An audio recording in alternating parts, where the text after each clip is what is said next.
So I started writing about 2 years ago.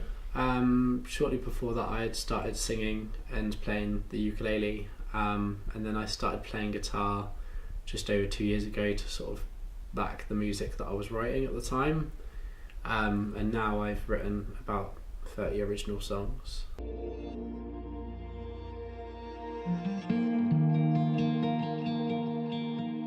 I grew up in a town in the East Midlands near Peterborough called Huntingdon, and yeah, I lived there for 18 years. After that I moved to Winchester, where I studied for 3 years.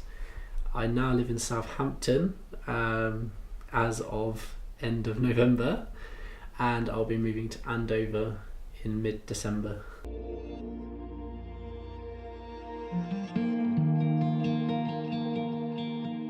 I've got a few that I absolutely love performing in. One of them is 4Q in Southampton City Centre, so I find they're so accommodating. I've performed there a few times now, and every time I perform there I've been able to bring something fresh to my performance, and I've always felt welcome and looked after by the staff. The audience there is generally quite accommodating. It's quite a cosy place as well. It's quite intimate, which I quite like. I played the Belmore in Southampton quite a few times as well. I really enjoy that. I've played the Bar Marina in Bitton as well, in Southampton as well, and I really like that venue. I've played there quite a few times. This year not as much, but I was kind of looking for gigs more further afield this year to further my career.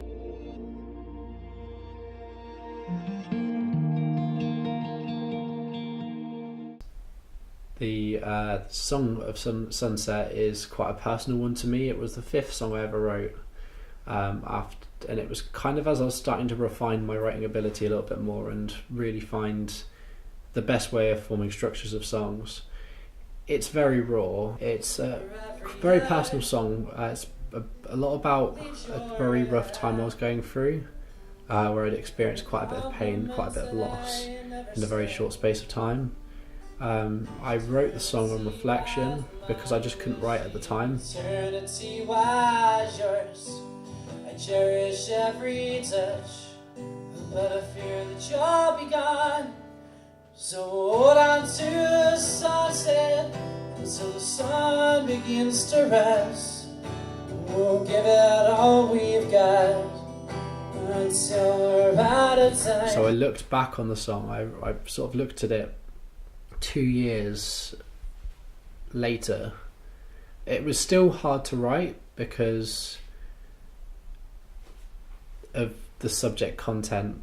I like to think the song's quite relatable though, so I try to avoid the song having as much personal content as possible, but at the same time having that raw emotion so that other people can relate and get their own meanings from the song as well.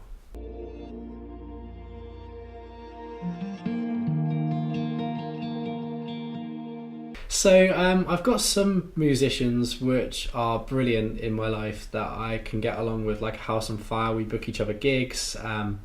It's very much what goes around comes around in the music industry. Ollie Butler is a really good example of this. He's fantastic. He's always got my best interests at heart. So if he sees something or thinks that there's something I can get involved in, he's always the first to kind of go, Eric, hey, I've got something going on, be part of this. But likewise I would do the same back, so I've sorted him a couple of gigs and connected him with a few people, and it's great to be able to share that.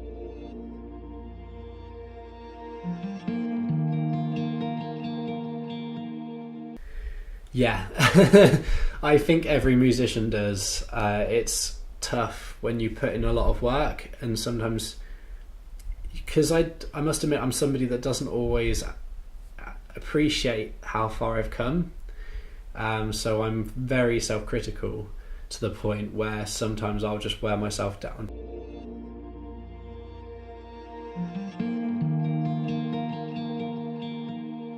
I suffer with dyslexia and dyspraxia. So dyslexia means that I can't read and perform at the same time, so everything that I learn is all in my head.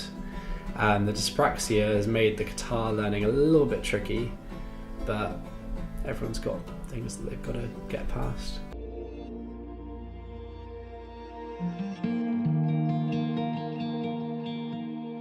I'd love to make it my full-time job, but I also wouldn't want to fall out of love with it, because I know some people that have taken it full-time and they've gone back to not doing it full-time because they've ended up having to do stuff just to keep themselves afloat, which they've not enjoyed. Whereas for me, I want to make sure that I'm loving every moment. I'd love to make it as an artist, but I also appreciate it's so hard. There's so many people out there that are fantastic,